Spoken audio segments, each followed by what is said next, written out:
주제가 이제 공법상 부당이득. 부당이득의 이제 개념의 제일 중요한 건 첫째 줄에 법률상 원인 없이. 예.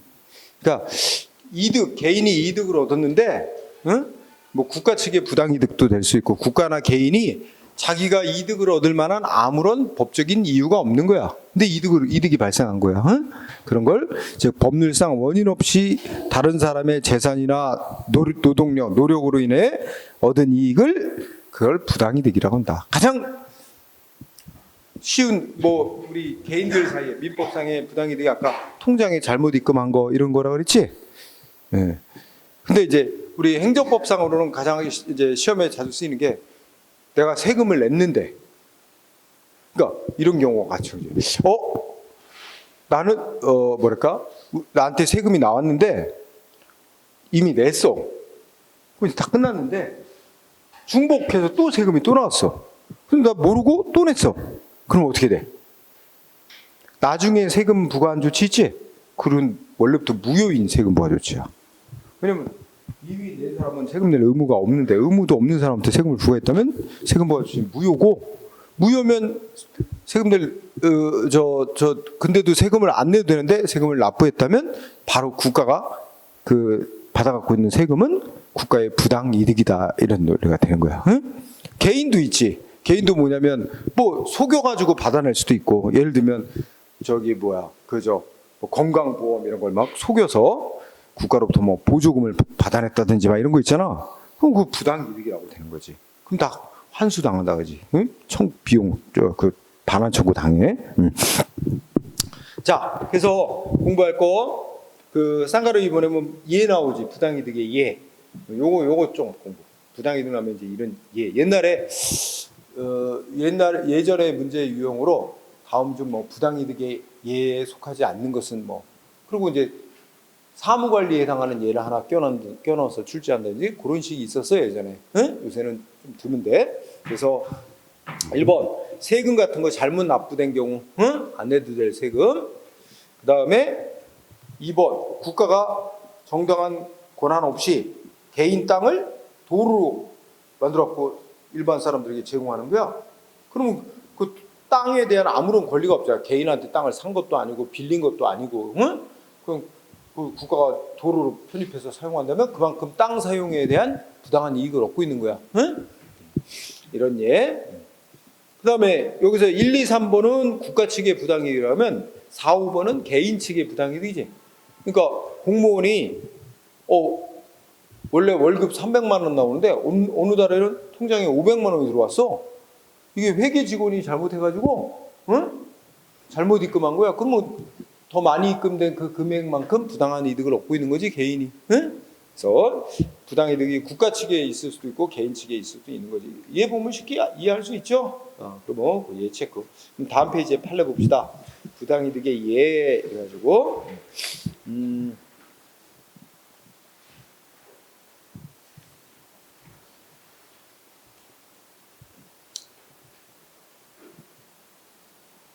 뭐 설명할 것도 별로 없다. 응? 예를 들어 2번을 보면 부당이득의 이해라고 하면서 당연 무효인 변상금 부과처분. 자, 여기서 당연자 붙여도 되고 안 붙여도 돼. 무효라는 게 중요한 거야. 응? 당연자는 무효가 원래부터 아무런 효력이 처음부터 발생조차 안 한다는 의미에서 당연자를 그냥 강조 차원에 붙이는 거다. 그러면 당연 무효인 변상금 부과처분이 내려졌대. 그러면 상대방한테는 소위 부과된 변상금을 내야 될 의무가 처음부터 없는 거지. 응? 근데 상대방은 납부를 했단 말이야. 그지? 그랬다면 이거는 법률상 원인 없이 얻은 부당이득에 해당한다. 그지? 중요한 건 무효입니다. 무효. 자, 그 정도 하나 하고 그 밑에 부당이득으로 인정되지 아니한 예 나오죠? 1번 되게 중요합니다. 1번 특히 중요. 1번 판례. 그래서 거기에 키워드는 부가가치세. 좀 가장 줄여서 부가가치세 환급 세금액 지급 뭐 이렇게 나오는데 하여튼 머릿속에는 부가가치세 한 단어만 집어넣어도 될 거야. 부가가치세라는 게 물건에 10%씩 붙이는 세금 아니야? 그죠? 응? 우리가 뭐 여기 편의점 가서 커피 하나를 사도 10% 가격의 10%가 세금이야. 부가가치세 이게 간접세지.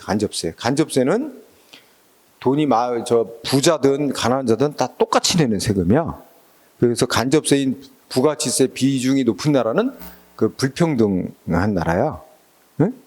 그걸 보완하기 위해서 그 소득세라든지 재산세 이런 걸 이제 차등 부과해야 되겠지. 어쨌든 자, 국가가 부가가치세 돌려줘야 될 의무는 넷째 줄 끝에 이거 부당이득 문제 아니래. 응?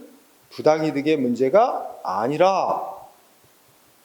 그 다음에 부가가치세 법령에 의해서 구체적으로 확인되고 조세 정책적 관점에서 특별히 인정되는 특별한 공법상의 의무다. 응? 어쨌든 중요한 거는 부당이득 문제가 아니라는 거야. 응? 이게 중요해요. 그래서 결론이 뭐해주냐면 그 국가가 안 주나 봐. 그렇게 소송으로 돌려달라고 청구를 했는데 안 주나 봐.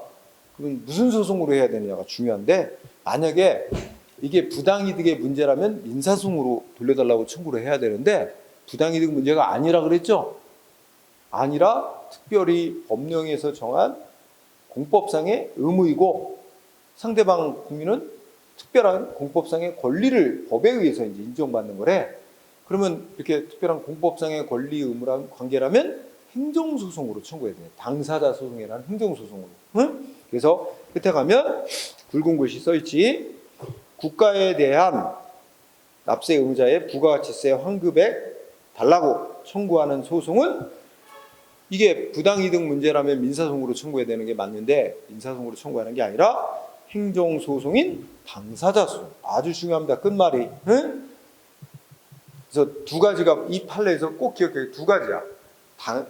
부당이득 문제가 아니다. 그래서 결론, 민사소송으로 달라고 청구하는 게 아니라 당사자 소송이나 행정소송으로 달라고 청구해야 된다. 응? 포인트 아주 중요한 판례. 그 다음에 2번은 자주 쓰이지는 않는데 2번 판례까지만 해. 자주 쓰이지는 않는데 자, 우리 거기에 두 번째 줄에 기성회비라고 나오지? 응? 그래서 이게 이제 우리가 대학에 입학하고 수업료 등록금이라고 하잖아. 수업료 외에 기성회비라고 또 몇 프로를 내요. 얼마씩. 응? 근데 그게 이제 그 수십 년 동안 이제 받아왔단 말이야. 대학 측에서.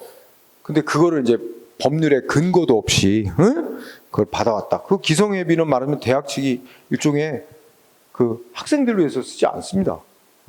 그 말하면 뭐랄까 동문들 동창회 여러 가지 하여튼 대학의 교수들이나 이렇게 해서 쌍짓돈처럼 써. 이래갖고 이제 반발이 일어난 거야. 그래갖고 그동안에 그 기성회비 수십 년 동안 그 대학들이 받아왔는데 챙겨왔는데 그거 법률에 근거도 없이 받은 거다. 부당 이득을 얻은 거니까 다 반환하라고. 이게 만약에 부당 이득이라고 인정돼서 반환해야 한다고 판결 나면 이게 수십 년치를 다 반환하는 거 아니죠?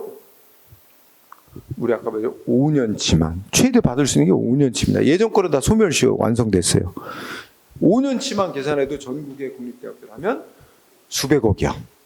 이거 판결에 굉장히 귀추가 주목됐어요. 그래서 이게 지방법원 판결은 이거 부당이득이다. 반환해줘야 된다. 판결 내렸어요. 지방법원은 이제 국가 측에서 반발해서 대법원까지 오는데 대법원이 뒤집어놨지. 그래서 뭐라 그랬어요? 2번 판례 보면 국립대학 기성회비 이거 법률상 근거도 없이 받은 부당이득이라고 할 수 없다. 다 법률에 근거 있다. 부당이득 아니라 그랬다는 게 결론입니다. 그러니까 부당이득 아니라 법률에 근거해서 적법하게 받은 거라 반환할 의무 없다 합니다. 그래서 일단락 됐어요.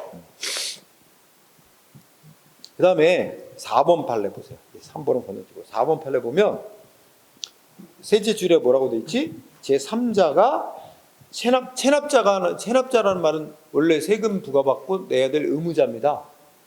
그 체납자가 안 내고 있는 거야. 그러면 제3자 다른 사람이 세금을 대신 납부했어. 그지? 근데 누구 이름으로 납부했어?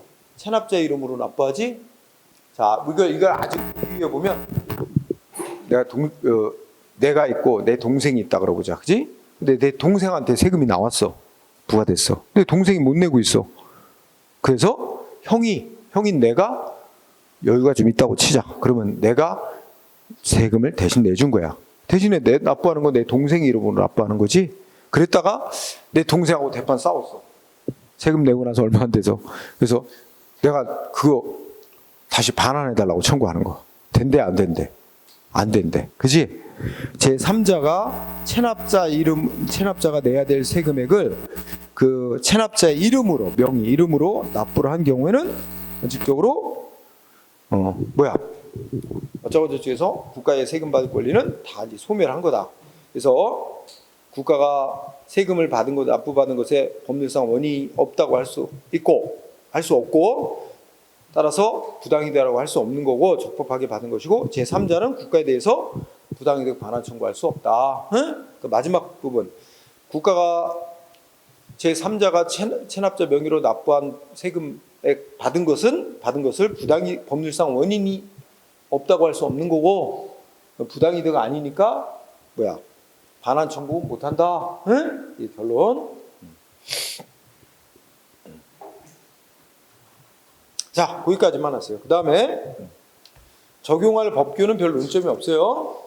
뭐 우리 행정에 관해서 특별한 규정이 있으면 그에 따르지만, 규정이 없으면 민법이 정한 그 규정에 따른다는 거야.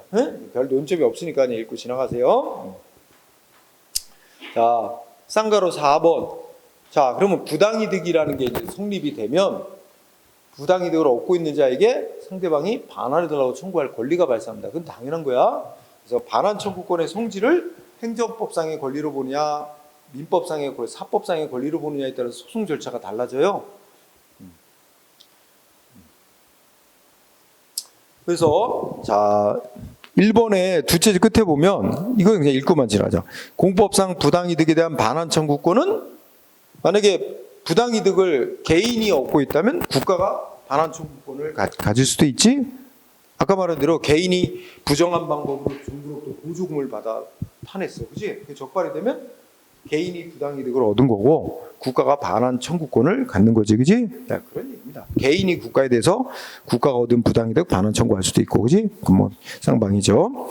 자, 이때 동그라미 2번을 중시하세요. 2번을 중시하면 자, 다수설 얘기 나오고 학설 중에 다수설 얘기 나오고 판례 얘기 나오죠. 판례에다 초점을 둡니다. 학자들은 견해가 갈리지만 다수의 학자들은 이게 행정적 원인으로 아까 세금 안 내도 될 세금을 잘못 납부했던 이래서 그 세금 부과 조치가 원래 무효였고 안 내도 될 세금을 잘못 납부했던 이렇게 되면 그 국가가 부당이득을 얻게 된 원인이 행정법적 원인에 의해서 생겼다면 그러면 이거는 반환받을 권리도 행정법상의 권리, 공법상의 권리라고 보고 공법상의 권리면 행정소송으로 청구해야 되는 게 맞다. 다수설의 논리는 그렇잖아. 그지? 원인에 따라서. 그지? 발생하는 원인에 따라서.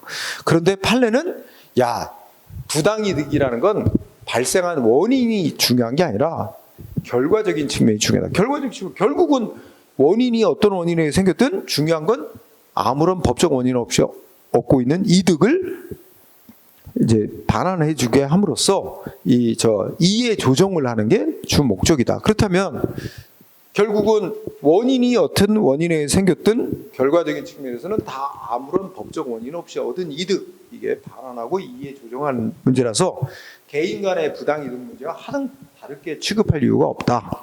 그래서 판례는 뭐래?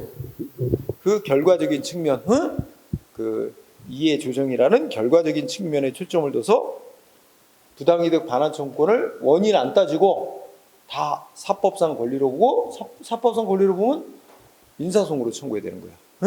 그럼 우리 아까 정리하면 국가가 세금을 납부했는데 이중으로 세금을 부과했다. 근데 나중에 이중 중복 부과한 세금은 세금 부과 조치는 무효인 세금 부과 조치고 내가 안 내도 되는데 납부를 했다면 국가가 부당이득을 얻고 있는 거고 그래서 내가 이중 납부한 걸 알고 나중에 반환해달라 청구를 했는데 안 돌려준다 그러면 소송 가야 되잖아. 그러면 이때 소송 무슨 소송? 민사소송으로 해야 된다는 거야. 부당이득 돌려달라고 하는 건 다 무조건 다 민사소송으로 청구해야 된다는 게 판례야. 중요 민사소송, 응? 부당이득 반환 청구권 원인 안 따지고 민사소송으로 청구해야 된다는 게 판결이다. 다음 페이지 보면 판례가 둘 나옵니다. 위에 굵은 글씨 2개 있는 거 있지? 다 시험에 잘 쓰여요. 1번 보면 다 이 판례 결국 민사소송으로 청구해야 된다는 게 초점이 있는 거야. 응? 그래서 1번 판례 보니까 세금 부과 조치가 무효인데 나 그냥 모르고 냈다. 안 내도 되는 건데. 그래서 내고 난 뒤에 이미 낸 세금 돌려달라고 반환 청구하는 것은 끝에 뭐래? 민사상 부당이득 반환 청구하는 거다. 그러니까 민사소송으로 청구해야 된다. 응? 2번. 자, 2번에 보면 개발 부담금 부과 처분이 있다 그러지? 그러니까 뭔가 이건 개발하는 업자인가 봐. 어딘가 뭐 개발 사업을 했어. 그래서 개발 사업 끝나니까 개발 부담금이 부과됐어. 그 납부를 했어. 납부를 했는데 그 뒤에 행정기관이 개발 부담금 부과한 게 잘못됐다 해가지고 취소가 됐다는 거야. 취소가 돼버리면 처음부터 없었던 일과 똑같다는 거야. 취소가 돼버리면 처음부터 개발 부담 부과 처분이 없었던 것 같은 상태예요. 응? 무효인교와 결과는 똑같아요. 그렇다면 취소된 이상 그 납부된 개발 부담금은 국가의 부당이득에 해당하는 것이고, 응? 그럼 상대방은 개발업자는 반환해달라고 청구하는데 무슨 소송을 해야 되는데, 응? 민사관계라 그러지? 그러니까 민사소송으로 청구해야 될 문제지 행정소송 절차에 따라야 할 게 아니다. 그런 아니에요? 민사소송으로 청구해야 된다는 얘기야. 응? 1, 2번 잘 쓰이니까 공부하고 그 밑에 거는 안 봐도 되고 그 다음에 이 쌍가로 5번 좀 중시해야 돼요. 쌍가로 5번. 자, 5번을 정리하면 이렇게 돼. 5번을 정리하면 세금을 예를 들어 세금 부과 조치를 예로 들어 그럼 여러분들이 동그라미 1번하고 동그라미 2번 뭐로 구분하냐면 동그라미 1번은 끝에 무효 첫째 줄에 무효 동그라미 2번은 취소 사유 이렇게 둘로 딱 나눠. 자, 우리가 이제 이거 뭐 행정법에서 늘 다루는 건데 행정기관이 국민한테 법 집행 조치를 했잖아. 이걸 행정처분이라고 하죠. 응? 행정처분은 위법이 있다고 다 효력이 없는 게 아니라 위법이 있어도 하자 또는 위법, 응? 하자나 위법이 있더라도 위법 정도에 따라 무효인 경우와 취소사인 경우 이렇게 둘로 나눠요. 그래서 무효인 경우는 그냥 자동으로 처음부터 아무 효력이 없는 거로 보는 거고 취소 사유에 해당하는 위법은 비교적 경미한 위법이 있는 거야. 그러면 취소 사유에 해당하는 행정처분이라면 권한이 있는 자에 의해서 취소 판정이 내려지기 전까지는 효력이 유지되는 거야. 응? 그러니까 무효는 아무 조치할 필요 없어. 그냥 처음부터 그냥 당연히 효력이 없는 거고 취소사유는 일단 위법이 있더라도 효력이 발생, 효력이 유지되고 별도의 취소 조치가 있어야 처음으로 돌아가서 없었던 일이 되는 거야. 별도 취소 조치하지 않는 한 유지되는 거야.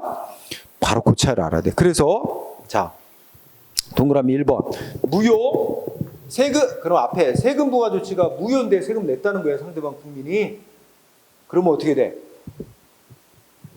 상대방은 처음부터 낼 의무조차 없는 건데 납부를 했다면 납부 시점부터 어떻게 되는 거야? 자, 무효일 때는 납부 시점부터 국가의 부당이득이 되는 거야. 응? 첫째 줄. 그리고 그때부터 납부한 때부터 상대방은 반환 청구권이 있는 거야. 응? 그죠? 간단해. 무효일 때는 납부 시점부터 바로 반환 청구권 응? 발생. 그래서 이 경우는 뭐 두 번째로 곧바로 이제 안 돌려달라고 행정기관에 청구를 했는데 안 돌려주면 바로 그냥 법원에 민사소송으로 부당이득 반환해달라고 청구소송을 내면 된다 이거지. 응? 세금부과 조치가 무효라고 주장하면서, 그렇지? 그러면 민사소송 제기하면 법원이 세금부과 조치가 무효인지 아닌지 판정 내리고 반환해주라. 그래서 반환 받습니다. 응? 이자까지 쳐서 간단해. 그런데 동그라미 2번 봐. 세금부과 조치에 취소 사유가 있단 말이야. 그러면 어떻게 될까? 자, 이거 정리해보자. 자, 세금부과 조치를 줄여서 말하면 과세처분이라 그래. 세금부과 조치, 과세처분, 취소 사유에 해당하는 위법이 있어. 그러면 어떻게 될까? 취소되기 전까지는 권한인데 취소 전까지는 유효야. 세금 부과처 조치가 효력이 있어요. 효력이 있어. 그러면 유효라는 얘기는 상대방은 세금을 내야 될 의무가 있다는 거야. 그러니까 위법이 있긴 하지만 취소 사유에 해당하는 세금 부과 조치를 받고 세금을 납부를 했다면 아직까지는 세금 부과 조치가 취소되기 전까지는 내 의무 있는 자가 납부한 거야 되고 국가는 부당이득을 얻은 게 아직 아니야. 응? 그래서 유효. 따라서 취소까지 유효하고 따라서 납부된 세금은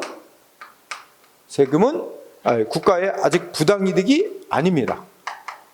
부당이득이 아직 안 됐어요. 그러니까 안 됐으니까 바로 국가를 상대로 민사소송 청구해서 반환해달라고 청구하는 거 안 돼요. 뭐가 먼저 필요해야 돼요? 권한이 있는 자의 세금 부과가 취소되는 게 먼저 필요합니다. 그래서 이게 취소가 돼야 돼. 권한이 있는 자에 대해서 세금 부과가 위법이다 해서 취소가 된 후에 취소된 후에야 비로소 어떻게 돼? 비로소 부당이득이 되는 거야. 응? 그리고 이때부터 어떻게 돼? 취소가 된 때부터 상대방도 반환 청구권이 생기는 거야. 응? 그러니까 취소가 되기 전까지는 바로 반환 청구를 소송을 못 낸다는 얘기지. 응? 그리고 이제 행정법적으로 나중에 배우겠지만 취소는 이 지금 부당이득 반환 청구소송은 민사소송으로 한다 그랬잖아. 이 민사소송으로 제기하면 이 재판하는 민사법원이라고 하는데 민사법원은 행정기관이 한 취소 사유 있는 정도의 위법이 있는 행정 조치를 취소시킬 권한이 없어요. 민사법원은 취소시킬 권한이 없기 때문에 취소를 못하고 돌려주라는 판결을 못 내립니다. 취소해달라는 건 행정소송으로 해야 돼. 응? 자, 어쨌든 취소 사유인 경우 둘로 나눠봅니다. 자, 생소한 용어는 아니지만 어쨌든 읽어나자. 행정행위에 인정되는 공정력으로 인해 세금 부과 처분은 취소되기까지는 일단 유효, 권한 가진 간에서 세금 부과 처분이 취소되기 전까지는 부당이득이 성립돼. 자, 두 번째, 취소되기 전까지는 부당이득이 성립되지 않습니다. 그러니까 당연히 반환 청구권도 행사할 수 없어요. 셋째 끝에 세금 부과 처분이 권한이 있는 기관에서 취소가 된 이후에야 비로소 국가의 부당이득이 그때부터 부당이득이 되고 그때부터 반환 청구권이 생기는 거예요. 이 둘의 차이 알겠죠? 세금 부과가 무효라면 납부한 순간부터 그냥 바로 부당이득이 국가의 부당이득이 되고 상대방은 반환 청구권 바로 행사할 수 있죠? 부당이득 반환 청구도 언제까지 해야 돼요? 여러분 배운 거 있잖아요. 5년 안에 해야 돼요. 국가한테 돈 받을 권리 아니야? 그죠? 5년 지나면 이것도 없어지는 거야. 돌려받을 권리도. 자, 그런데 취소사유 있다면 세금 부과 처분이 권한이 있는 견해에서 취소가 된 후에야 비로소 부당이득 반환 청구권 발생하죠. 그래서 부연 설명 넷째 끝에 따라서 만약에 세금 부과 처분이 취소 사유에 해당하는 위법이 있다면 취소되기 전에는 곧바로 민사소송으로 반환 청구를 해봐야 민사법원이 취소 못하니까 반환 판결도 못 내려줍니다. 따라서 이 경우는 먼저 권한이 있는 기관에다가 세금 부과 위법이라고 주장해서 취소해달라고 청구를 해서 행정소송 같은 거 내가지고 취소 판정 받고 나서 반환 청구를 해야 됩니다. 그런 과정이 다르다. 이게 중요해. 그래서 시험은 이제 이해했으면 밑에 판례 문구로 나와 시험에. 비슷비슷한 판례들이 묶여 있으니까. 자, 1번을 보면 자, 첫째 줄에 뭐라 그랬어? 조세 과오나 세금 잘못 납부된 게 국가의 부당이득이 되려면 적어도 어떻게 돼? 두 번째 끝에 뭐 세금이 법률의 근거가 없이 부과됐거나 세금 부과 처분의 하자가 중대하고 명백한 위법이 있어서 당연 무효여야 되고, 그지? 세금 부과 조치가 당연히 무효라면 바로 이제 국가의 부당이득이 성립되고 반환 청구권이 발생한다는 거죠. 그러나 셋째 줄 취소 세금 부과 처분의 하자 위법 정도가 단지 취소할 수 있는 정도에 불과하다면 권한 가진 자가 자에 의해서 세금 부과 조치가 취소되지 않는 한은 취소 전까지는 납부된 세금이 아직 부당이라고 말할 수 없다. 이해됐죠? 그래서 그 2번을 보면 자, 2번의 앞머리에 뭐라 그랬어? 세금 부과 처분이 존재하지도 않거나 무효. 그러면 여러분 머릿속으로 그냥 세금부과 처분이 무효라면 어떻게 된다 그랬어? 처음부터 낼 의무도 없는데 납부를 했다면 납부한 시점부터 국가의 부당이득이 성립되고 납부 그 순간부터 반환 청구권이 2번 판례고, 그지? 이미 다 안 거죠? 3번도 알긴 아는데 조금 어려운 판결이다. 응? 조금 어려운 판결인데 용어들이 새롭죠.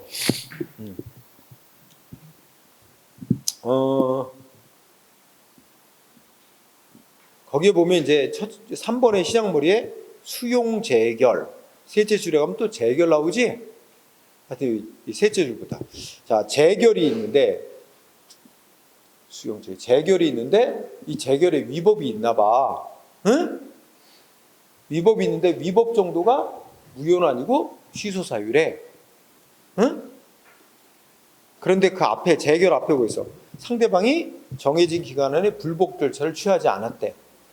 그러니까 권한 있는 기관에다가 재결 위법이니까 취소달라고 청구할 수 있는 기간 내에 청구를 안 해갖고 더 이상 취소달라고 청구할 길이 막혔다는 거야. 불복 절차를 취하지 않아서 이미 내려진 재결에 대해서 더 이상 다툴 수 없게 됐대. 그러면 이 사람은 어떻게 돼? 이제 그러니까 재결을 한 행정기관이 스스로 자기가 한 걸 취소한다면 모를까? 그렇지 않으나 이 사람은 싸워서 취소받을 길이 없게 된 거야. 응? 그렇다면 취소 사유 있는 조치인데 취소가 되지 않는다면 부당이득이 성립이 돼? 안 돼? 안 되지. 그러니까 반환 청구 안 되지. 그 얘기예요. 응? 취소가 되지 않는 한 부당이득 성립이 안 되잖아. 그러니까 반환 청구할 수 없다. 그지? 결론이 그거지? 말이 좀 어려운 그 용어가 나와서 그렇지 논리는 똑같은 거예요. 응? 나중에 이제 이런 재결, 수용 재결 이런 말 다 배우게 됩니다. 그 다음에 5번을 보세요. 5번을 보면 자, 예를 들어서 세금부가 위법이 있으니 취소해달라고 행정소송했대요. 취소소송. 응? 자, 첫째 줄에 취소소송. 근데 취소소송을 내면서 세금부가 조치 위법이니까 취소해달라고 소송 내면서 취소하는 판정을 내린다면 내가 납부한 돈 부당이득 반환하라고 판결도 같이 해달라. 이게 두 가지 내용의 청구를 같이 한 거야. 취소소송이랑 행정소송에 첫째 끝에 부당이득 반환 청구를 합쳐서 청구했대. 자, 취소소송에 첫째 끝에 부당이득 반환 청구 병합 합쳐서 청구했어. 그지? 자, 이때 그 청구, 두 번째 줄에 그 청구란 부당이득 반환 청구를 말하는 거야. 어? 그러니까 반환해주라. 이게 인용이란 거 이제 들어주는 걸 말하는 거야. 어? 그러니까 상대방이 이거 국가가 얻은 부당이득에 반환하라고 판정해달라고 청구한 것 들어주려면 들어주는 판결을 내리기 위해서는 그 소송 절차, 그 소송을 제기받은 그 재판 절차에서 판결로 세금부과 처분을 바로 취소하면 충분한 일이고 충분하고 소송 절차에서 당해 처분의 취소가 확정돼야 하는 거 아니다. 처분의 취소가 확정돼야 하는 거야. 끝말이 매우 중요해. 여러분 끝에 가면 취소가 확정되는 건 언제까? 자, 먼저 생각해보자. 소송, 행정소송 몇 번까지 할 수 있어? 몇 심제야? 3심제. 그지? 행정소송 3심제. 지방법원, 고등법원, 대법원. 응? 3심제로 한단 말이야. 그럼 여기서 내가 물어보는 게 이거야. 그러면 취소가 확정된다는 건 어느 때를 말할까? 뭐 여러 가지 얘기지만 대표적인 게 두 가지야. 하나는 자, 1심 재판을 했어. 지방법원에서 이 세금부과 조치 위법이니까 취소하려고 소송을 냈고 1심 법원에 판결이 나왔어. 근데 내 마음에 안 드는 판결 나왔어. 그런데 1심 판결에 승복을 못하면 정해진 기간 안에 고등법원에다 다시 재판에다 청구해야 돼. 근데 그 기간은 지나고 지방법원 판결 받고 승복 못하면 고등법원에 다시 청구할 수 있는데 그 기간이 지나버리면 그 1심 판결이 확정이 나는 거야. 응? 만약에 세금부가처분 위법이니까 취소한다고 지방법원에 판결이 나왔어. 그러면 내가 이겼고 행정기관이 졌어요. 그래서 행정기관 판결에 승복 못하면 법으로 정해진 뭐 2주인가 그 기간 내에 다시 재판에다 고등법원에 신청을 해야 되는데 행정기관이 그 기간 안에 넘겨버렸어. 그러면 이제 모든 재판 소송 절차가 끝난 거야. 그 1심 판결이 확정된 거야. 그래서 이 세금부가 처분은 취소가 확정이 돼버린 거야. 자, 확정된 사례 대표적으로 그 세금부가 처분의 취소가 확정된 사례 하급법원의 판결이 나왔는데 그 판결에 불복해서 정해진 기간 내에 상급법원에 다시 청구를 안 함으로써 하급법원의 판결이 확정나는 경우, 응? 이런 경우도 있고 또 하나는 또 뭐 있겠어? 지방법원 판결 받고 정해진 기간에 승복 못한다. 고등법원 올라갔고 고등법원 판결에서 승복 못한다. 대법원 올라갔는데 끝이 대법원이야. 맨 마지막에. 대법원에서 판결 나오면 최종이 그 대법원에서 이 처분은 위법이니까 취소한다. 끝이지 뭐. 그럼 확정된 거야. 이제 확정의 의미 알겠죠? 그러면 이런 기본 바탕을 갖고 자 생각해보자. 어떤 사람이 지방법원 1심 자 3심제로 하는데 지방법원의 1심에다가 어떤 세금과 처분 취소해달라고 소송을 냈어. 취소해달라고 소송을 내면서 만약에 이 세금과 처분 위법이라고 취소하는 판정을 내린다면 취소하는 판정을 한다면 결국 내가 낸 돈은 국가의 부당이득이니까 그것도 반환해 주라고 같이 판결해달라. 부당이득 반환 청구 소송을 따로 민사소송으로 갈 수 있는데 이거는 이제 행정소송에다가 반환 청구를 같이 합쳐서 청구할 수도 있어. 그래서 여기다가 낸 세금 돌려달라. 그리고 부당이득 반환 청구를 이렇게 합쳐서 했단 말이야. 두 가지. 이게 이제 주된 거고 여기다 이제 이것까지 합쳐서 병합 청구. 그런데 1심 법원 판사가 뭐라고 판결했냐면 이 처분 맞다. 세금부가 처분 위법이 있는 거 맞다. 그래서 이거 취소한다고 판결을 내렸어. 세금부가 처분은 위법이니까 취소한다고 판결을 했는데 이 1심 법원의 판사가 그러나 나는 지금 1심 재판만 한 거다. 응?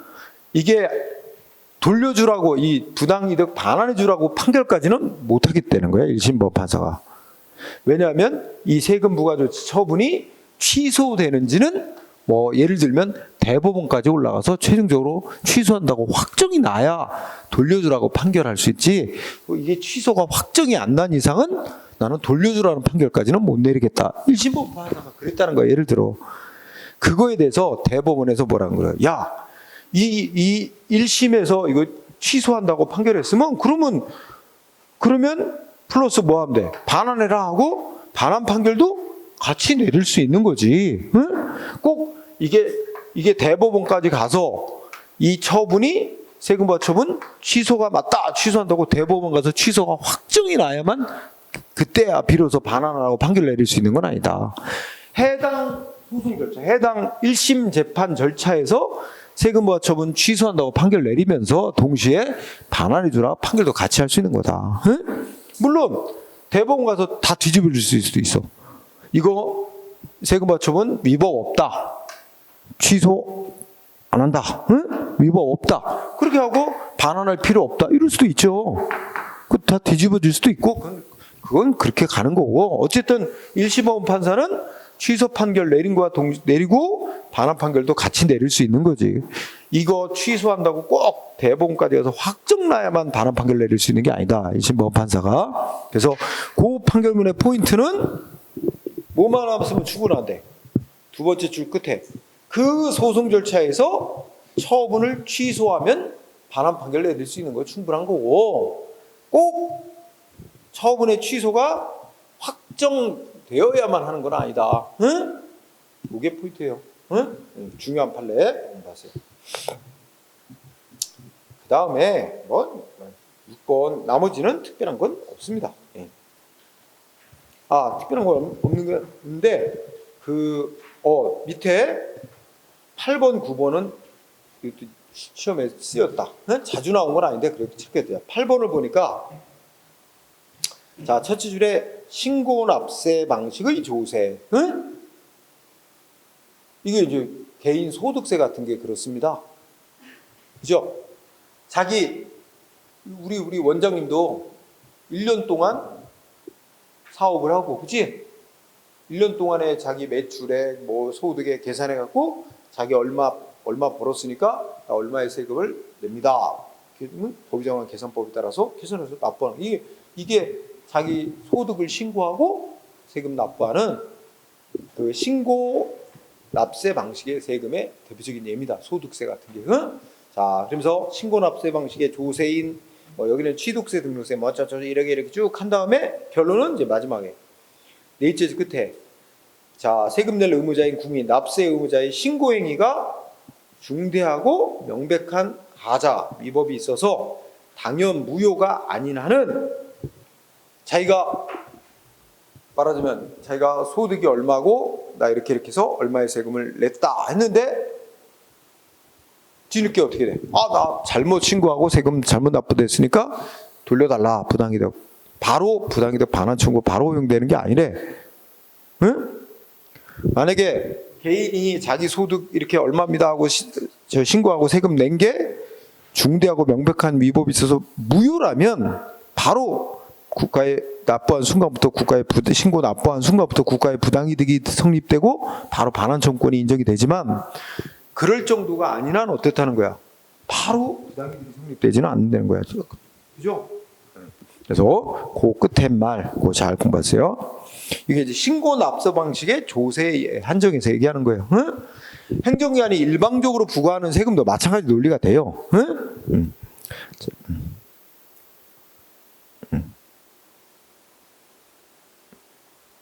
8번만 보세요. 8번 만충씨. 자, 그 다음에 다음 페이지에 쌍가로 8번 공부하면 자, 여기 하나의 판례인데 셋으로 쪼갰죠. 자, 여러분들 보면 용어 일단 보면 변상금 부가징수권 이 용어 설명. 여러분 변상금이 뭐였죠? 예전에 한번 나왔었어. 변상금이 뭐야? 가장 대표적인 게 국가 재산을 말하면 뭐 허가나 뭐 이런 신청해서 이런 거 허락도 안 받고 개인이 마음대로 사용하는 거야. 그러니까 국가 땅을 개인이 차지하고 멋대로 쓰다가 적발이 된 거야. 그럴 때 국가가 물리는 돈이 있는데 그걸 변상금이라고 그래. 그 변상금은 우리가 배웠어. 뭐 공부했냐면 공법관계 할 때 공법관계, 사법관계 할 때 팔려놨어. 그래서 그거는 원래 정상적으로 이렇게 뭐 거래 계약 같은 거 맺고 월 얼마씩 납부하기로 하고 이렇게 해서 했다면 그 사용료, 응? 국가 땅 같은 거 사용료 플러스 거기다가 벌 주는 의미로 20%를 그 사용료에 정상적인 계약 맺고 사용했을 때 그 사용료에 20%를 벌 주는 의미로 더 얹어서 부과하게 돼 있대. 그래서 그거 안 내면 또 강제징수하도록. 그래서 그 국가의 변상금 부과 이 조치는 공권력 행사에 의해서 맺어지는 관계로 공법관계다. 변상금 부과에 다투려면 행정소송으로 다투된다. 이게 공법관계 할 때 나왔었어. 거기서도 문제 잘 나오지만 여기서는 자 읽어보자. 동그라미 1번 1번. 어떤 사람이 국가 소유 재산을 무단 점유하다 적발이 돼서 변상금 부과하는 거, 그렇지? 자, 변상금 부과는 뭐래? 행정처분이고 공권력 행사로서 법집행 조치로 부과하는 행정처분이고 그 두 번째 줄에 그 변상금 부과 처분을 내렸고 그에 따라 국가가 변상금을 징수할 권한은 징수권은 공법상이에요. 자, 이줄 두 번째 줄 변상금 징수권은 공법상의 권리, 국가의 권리. 응? 변상금 징수권은 공법상의 권리. 그 다음에 셋째 줄 부당이득 반환 청구권은 사법상 권리. 응? 성격이 다르죠? 일단 동그라미 1번은 그렇게 성격이 다른 권리라는 거야. 응? 변상금 징수권은 공법상 권리. 그 다음에 국가가 개인이 여기 이제 봐. 개인이 국가 땅을 허락도 없이 지 마음대로 멋대로 사용하다가 그러면 그 공짜로 사용한 이익은 있는 거 아니야? 그리고 그만큼 개인이 부당한 이득을 얻은 거라는 거지. 그러니까 너 부당이득 그만큼 얻은 이득 반환해라. 이게 또 부당이득 반환 청구권이 또 생긴다는 거야. 그래서 지금 자 동그라미 1번의 시작머리. 국가 재산을 개인이 무단으로 점유하고 이용하다 적발되면 국가에게는 두 가지 권리가 생긴다는 거야. 변상금을 부과 징수할 권리도 있고 아니면 뭐야? 너 부당이득 얻고 있으니 부당이득 반환해라. 부당이득 응? 반환 청구권. 두 가지 권리가 국가에게 생긴다는 거죠. 동그라미 2번. 그래서 두 번째 줄 동그라미 2번에 국가는 무단 점유한 국민을 상대로 변상금 부과 징수권을 행사하는 것과 별개로 뭐야? 셋째 끝에 민사상 부당이득 반환 청구송을 제기할 수도 있다. 응? 그러니까 국가에게는 두 가지 권리가 있고 그래서 두 가지를 다 행사할 수 있다는 거야. 그치? 그러니까 개인한테 그 국유재산 무단 점유한테 변상금 부과 처분도 내려놓고 민사송으로 상대방 개인을 상대로 국가가 부당이득을 반환해라. 반환 청구송을 같이 낼 수도 있다는 거야. 그러다음에 이제 동그라미 3번. 그런데 상대방이 어느 한쪽을 이행했어. 그래서 뭐 변상금을 납부를 했다든지 변상금을 납부했다면 이제 국가가 부당이득을 반환 청구해서 받을 권리는 없어지는 거고 어느 한쪽이든 만족을 얻으면 된다는 거야. 응? 반대로 상대방이 부당이득의 반환 청구에 응해서 부당이득을 반환했다면 변상금 부과징수권은 소멸하는 거고. 응? 그래서 동그라미 3번. 자, 읽어나가자. 변상금 부과징수권과 국가의 민사상 부당이득 반환 청구는 동일한 금액 범위 내에서 경합하여 병존. 이게 두 가지 권리가 같이 존재한다는 거야. 국가에게. 따라서 두 번째 줄. 국가가 민사상 부당이득 반환 청구권도 행사했고 변상금 부과징수권도 행사했는데 만약에 민사상 부당이득 반환 청구권이 따라서 상대방이 반환을 했나 봐. 그럼 국가는 만족을 얻어 소멸한다. 부당이득 반환 청구에 만족을 얻어 소멸하면 그 범위 내에서 변상금 부과징수권도 같이 소멸. 응? 자, 간단히 정리하면 국가 재산을 무단 점유한 자가 적발됐을 때 국가에게는 두 가지 권리가 같이 생긴다. 응? 그래서 국가는 동그라미예요. 국가는 두 가지 권리를 같이 행사할 수 있다. 상대방한테 이쪽이든 아무거나 해놔라. 응? 세 번째, 상대방이 두 가지 중에 어느 하나를 행사해서 국가가 만족을 얻으면 다른 것도 당연히 소멸하게 하는 그런 관계다. 응? 이거 중요하게 보세요. 8번. 자, 7번은 별 큰 논점이 없습니다. 자, 부당이익을 얻은 자가 얼만큼 반환해야 돼요? 원칙적으로 당연히 받은 이익 전액을 반환해야죠. 응? 이거 공부 안 해도 돼. 그리고 세금 같은 거는 국가가 반환할 때 이자도 붙이도록 하는 규정이 있습니다. 이자 붙여서 주도록. 읽고 지나가세요. 판례도 굳이 안 해도 될 거야. 근데 이제 이건 여담 민법상으로는 우리 이제 거기 선의 악의 이런 단어가 나오니까 이렇게 부연 설명을 하려고 그래. 자, 누가 내 통장에 100만 원을 잘못 입금했어, 그죠? 그런데 나는 모르고 썼어. 내 돈인 줄 알고. 뭐 내 통장에 맨날 뭐 왔다 나갔다 이러니까 그냥 난 당연히 내 돈이겠거니 하고 썼어. 그래가지고 얼마 썼냐면 30만 원 썼어. 응? 100만 원 잘못 입금해 30만 원 내 돈인 줄 알고 착각하고 그래 썼어. 근데 응? 얼마 반환하면 되냐? 남은 돈만 반환하면 돼. 70만 원만. 요런 상태. 모르고 썼잖아. 모르는 경우를 선의라 그래. 법학에서. 선의일 때는 남은 돈만 반환하면 돼요.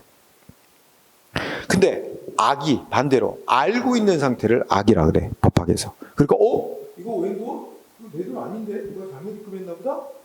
알면서도 썼어. 응? 그럼 어떻게 돼? 100만 원이라고 하면 전액 100만 원 전액에다가 이자까지 붙여서 반환해야 돼. 응? 악이.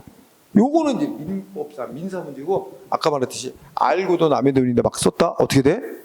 형법상 횡령죄가 또 처벌되는 거야. 응? 돌려주는 거는 당연한 거고 민사 문제고, 형사 문제로 횡령죄로 또 처벌된단 말이야. 응? 그래서 남의 돈을 함부로 쓰면 돌려줘야지. 당연히 내 거 아니면 돌려줘야지, 그지? 반환청구. 또 이거 여담인데 늘 얘기하지만, 이제 노인네들이 주로 그런 경우 많지. 뭔가 잘못 입금했어, 남의 통장에. 어디로 달려가? 은행 가서 은행 직원한테, 내가 이게 잘못 입금했다. 은행 직원한테 말이야. 그 사람 통장에서 이게 빨리 돈 빼가지고 내 통장에 다시 입금해달라. 은행 직원이 그걸 해줄 수가 없지? 응? 일단 그 사람 통장에 들어간 이상 그 사람 일단 돈이 돼버렸어요. 일단 원칙적으로. 은행 직원도 마음대로 이걸 뽑아서 이렇게 할 수가 없어요, 다시. 근데 막, 아니 그게 왜 안 되냐고 막 요구한다고. 은행 직원은 안 됩니다. 응? 함부로 할 수 없습니다. 못하죠. 응? 그럼 이제 그 가장 원만하게 해결되는 건, 은행 직원이 말하자면 그 사람, 그러니까 통장 주인하고 연결을 해주는 거야. 그 통장 주인을 같은 은행이라면 파악할 수 있을 거 아니야? 그러면 통장 주인을 해서 이 은행 직원이 연락을 하지. 뭐 전화를 걸다. 그래서 여차 이런 일이 생겨서 그쪽 통장에 지금 다운 분의 돈이 잘못 입금됐다는데 이걸 좀 이렇게 반환을 해주시겠습니까? 아니면 연락처를 가르쳐 드릴까요? 직접 통화하실래요? 이렇게 해서, 그렇게 그 개인정보잖아. 그것도 그 사람의 연락처도 함부로 은행 직원이 못 알려주죠. 그러니까 그렇게 해서 하는 게 제일 무난한 방법. 그죠? 제일 골치 아픈 거, 그 사람 연락이 안 되면 골치 아픈 거예요. 그런 통장이 있어요. 어떤 사람 통장이 있는데 막 압류된 거야, 압류 막. 그리고 그 사람은 어디 있는지 알 수도 없어. 막 이러고 연락도 안 되고 그러면 엄청 골치 아파요. 그러면 일단 법원에다가 이제 반환 청구송을 내야 돼. 그래야지 그 법원에서 이제 그 사람의 연락처를 어떻게 이제 파악을 해서 어떻게 저편으로 진행이 돼요. 몇 달 걸려. 그 반환 받을 때도 또 전액을 반환 받지도 못한대요. 못 되고 뭐 그 사람의 보관료 뭐 막 해서 많아야 70%나 돌려받을까. 하여튼 그래서 이게 차고 송금이 되게 많대. 요새는 좀 줄었는지 모르겠지만 1년에 몇천억씩 생긴대. 그 줄이려고 금융기관 감독기관도 그런 걸 마련하지. 그래갖고 그래서 그런 거 있잖아. 입력할 때도 뭐 확인 거치게 하잖아. 그리고 은행 가가지고 신청을 해놓으면, 개별적 가서 은행 가서 신청을 해야 된대. 은행 가서 신청해 놓으면 송금한 지 2시간 이내인가 이때는 이제 취소할 수 있도록 송금을 뭐 이런 걸. 근데 그거는 그냥 자동으로 되는 게 아니라 개인이 은행 가서 신청을 해야 된대. 그래서 그걸 해놓으면, 그러니까 송금을 했어도 그쪽 사람이 바로 찾을 수 없게끔 뭐 해놓나 봐. 그런 신청한 사람에 대해서는 몇 시간 이내에는 다시 원위치 시킬 수 있는 뭐 그런 게 이제 신청 제도가, 그런 것도 도입하고 하여튼 그걸 줄이기 위해서 노력하는 것 같더라고. 자, 거기 그 다음에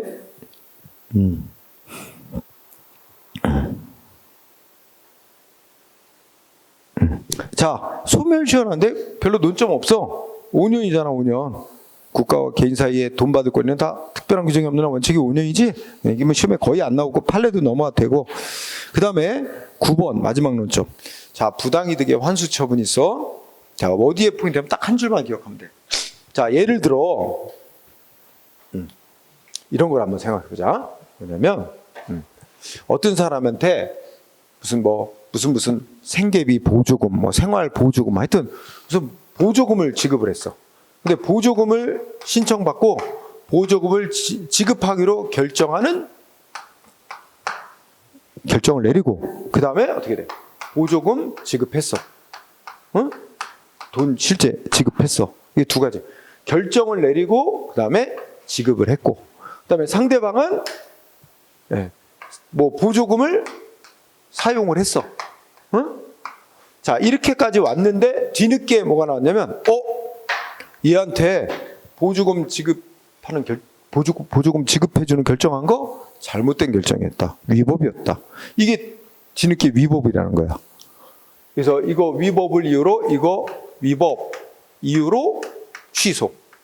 당연히 뭐 위법이 여러 가지 원인이 있겠지. 상대방이 뭐 거짓 부정한 신청을 했을 수도 있고, 상대방은 아무 잘못 없는데 행정기관이 잘못 결정할 수도 있고, 응?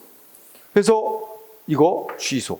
그러면 이 보조금 지급한다는 결정이 위법으로 취소되면 이미 보조금 지급했고 상대방은 다 사용을 했는데 이거 다시 반환해라 요구하고 반환하면 막 강제로 징수할 수 있느냐? 그러면 취소하면 이거 보조금 이거 뭐라면 환수한다 그래. 응? 환수하는 조치. 환수 조치도 당연히 환수 조치 가능하냐? 이거 환수 조치가 당연한 거냐? 하는 거야. 응?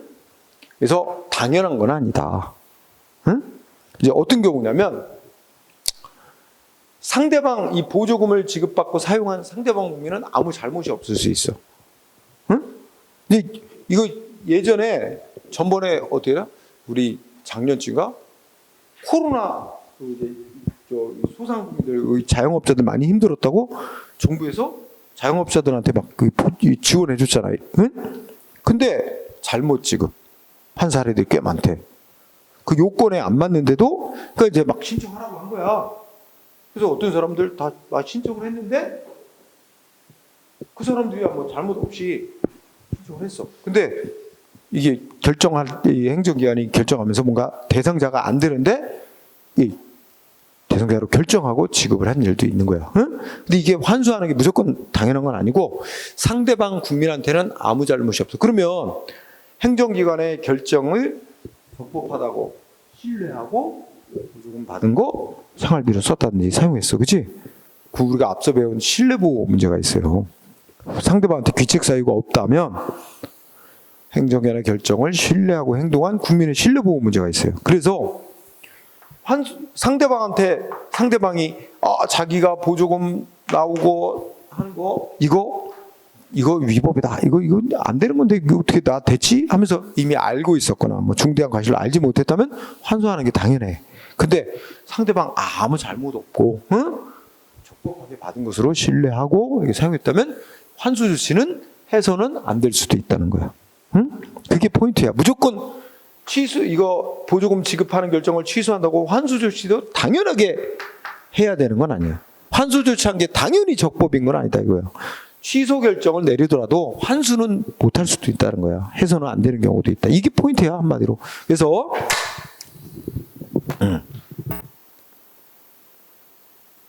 그래서 동그라미 2번이 이제 핵심입니다.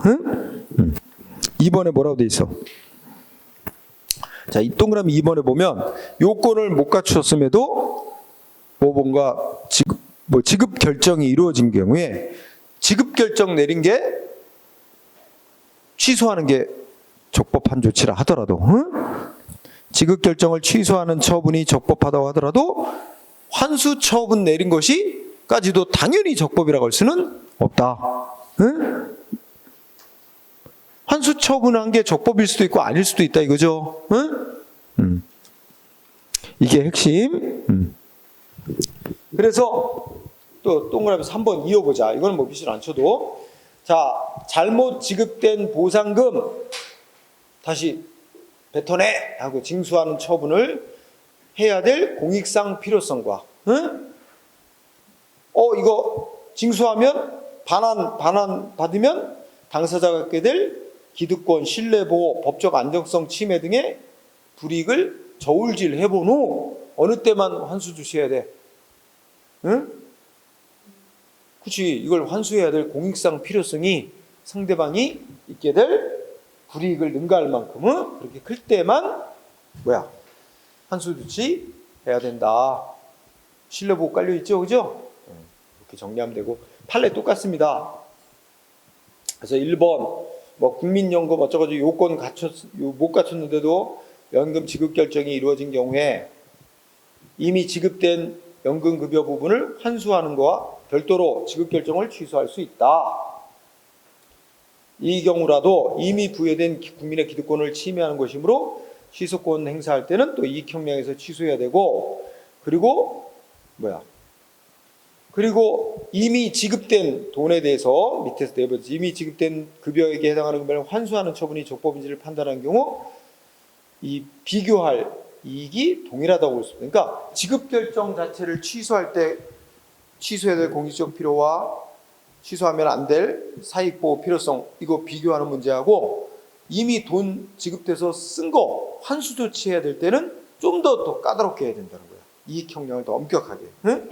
그래서 잘못 지급된 지급 결정을 취소하는 처분이 적법하다고 해서 이미 돈 지급된 거 환수하는 처분까지도 반드시 적법하다고 판단 내려야 되는 건 아니다. 이 두 줄이, 마지막 두 줄이 핵심이 되고, 그리고 2번 나머지 파는 게 다 똑같습니다. 응? 2번에 보면 아까 얘기했지. 처지 끝에 보상금 등을 받은 당사자로부터 잘못 지급된 부분을 환수하는 처분함에 있어서는 환수해야 될 공익적 필요성, 응? 신뢰하고 써버린 상대방의 그 기득권 침해, 법적 생활의 안정성 침해 이런 거 이익 다 따져본 후 환수해야 될 공익적 필요가 훨씬 더 크게 나와야만 환수 조치할 수 있는 거다. 응? 다 이미 한 거죠? 확인 됐어. 자, 이렇게 우리 오전 시간에 여기까지 하고, 그 다음에 오후에 사인의 공법행위 제일 중요한 부분이 남아 있습니다. 응? 사인의 공법행위 부분. 그거는 밥 먹고 2시 10분부터 시작합시다.